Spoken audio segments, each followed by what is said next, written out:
Lumipad ang ibon sa dulo ng hangin, tinahak ang landas na dati panaginip. Sumayaw ang ulap sa iba't ibang langit, ngunit ang dibdib ay tahimik pa rin. Mga ilaw ng lungsod, tila mga bituin, mga tulay at daang kay ganda pagmastan. Ngunit sa bawat tanawing kumikislap sa dilim, may puwang na ayaw magpalinlang. Habang ang iba'y nalulunod sa saya, may tanong na bumubulong sa diwa.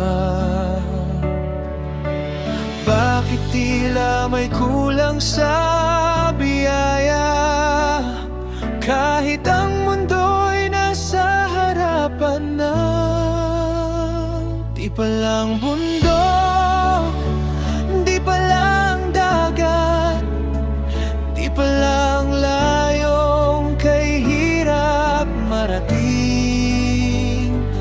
Ang hinahanap ng pusong naliligaw ay tinig na sabay sa bawat awitin. Sapagkat ang daan ay mas makulay kapag may aninong kasabay lumakad, at ang mga ulap ay mas magaan kapag may pusong handang sumabay. Sanay ang bangkang humarap sa alon, naglayag mag-isa sa gitna ng panahon.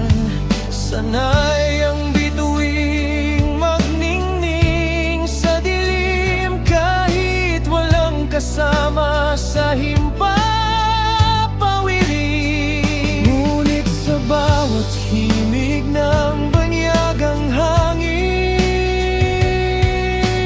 may pangarap na ng bawat hakbang sa bagong lupain ay may kapiling sa bawat damdamin.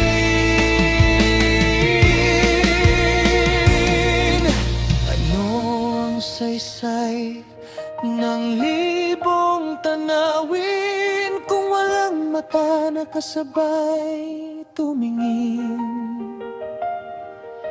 Ano ang halaga ng malayong daigdig kung walang pusong sabay mong damhin?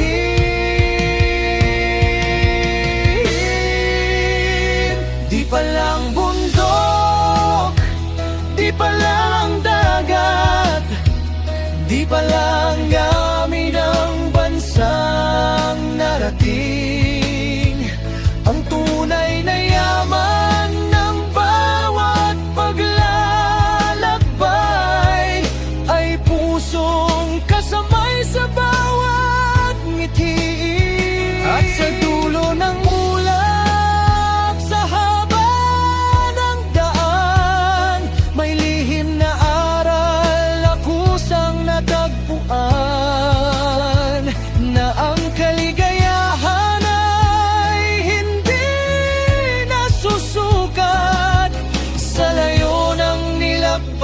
kundi sa kamay na hawak. Kaya't ang ipon man ay patuloy lumipad, at ang hangin ay patuloy na humaplos. Ngunit ang pinakamagandang destinasyon ay pusong kasabay sa bawat pag-ikot.